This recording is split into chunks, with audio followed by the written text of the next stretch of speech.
In previous session, you studied MCQ, 5 MCQ on topic chemical thermodynamics. Now next MCQ. See here, next one, sixth one. Which of the following is a state function as well as intensive property? We require state function as well as intensive property. Now you know the state functions depends only on the initial state and the final state, not depends on the path. Here remember one trick, the Q, that is heat, and W, that is work. These are only path functions. Remaining all are state functions. Now first find out that state function here. See this one? Yes, all are state function because there is no Q or W here. Okay. Next. Now find out intensive property.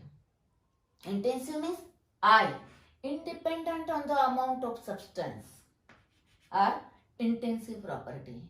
Volume, yes, depends on amount.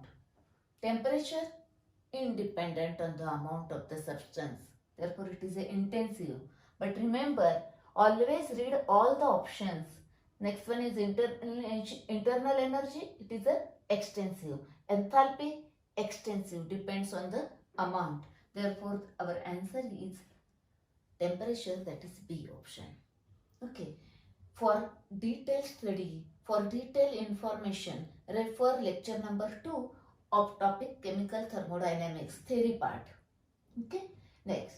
Now the property of a system which depends only on the initial state and the final state of the system and not on the path followed is known as, it is a state function, depends on state.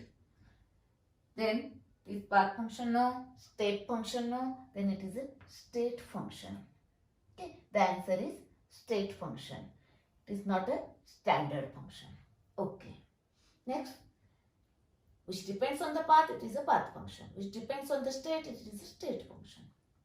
The next one, when state functions of a system do not vary with time, then system is in. When all the state functions of the system do not vary, then it is said that system is in thermodynamic equilibrium. Find out that thermodynamic equilibrium.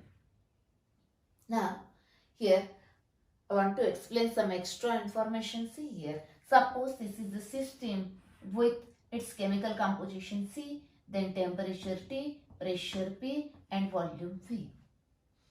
When chemical composition of the system do not vary with the time, then it is a chemical equilibrium. It is a chemical equilibrium.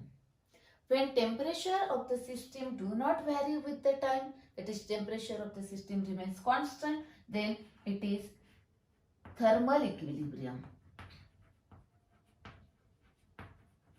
Yes, and if pressure and volume both are do not vary with the time, that is remains constant, means pressure and volumes are constant, means no expansion, no compression, that is no mechanical work. Means if they do not vary with the time, then it is said that system is in a mechanical equilibrium. Okay, that is system when it is in a chemical equilibrium, thermal equilibrium and mechanical equilibrium, that is when all equilibriums are there, then it is said that system is in a thermodynamic equilibrium. That is, state functions of the system do not vary. That is, all the state function do not vary with the time. Then system is in a thermodynamic equilibrium. Okay. Then next one, the properties heat capacity and specific heat are respectively. Okay. Options are either extensive or intensive like this. Now heat capacity. What is meant by extensive? Extensive means depends on the amount. Heat capacity is the amount of heat required to raise the temperature through 1 degree Celsius or 1 Kelvin of a given substance. That is, it depends on the amount, therefore it is extensive. And specific heat, now here it is specific heat. Now here remember one thing. When any extensive property is defined for unit mass, then it becomes intensive. Now here for 1 gram, therefore for unit mass, therefore it is fixed, therefore it is an intensive property. Similarly, force is an extensive, but force per unit area, that is defined for per unit, then pressure becomes intensive, like this. Now here the answer is, it is extensive and it is intensive respectively. The answer is extensive, intensive. See here, extensive and then intensive. Therefore answer is this one. Okay, these are the answers. Now next MCQ in next session. Now MCQ number 10 in next sessions.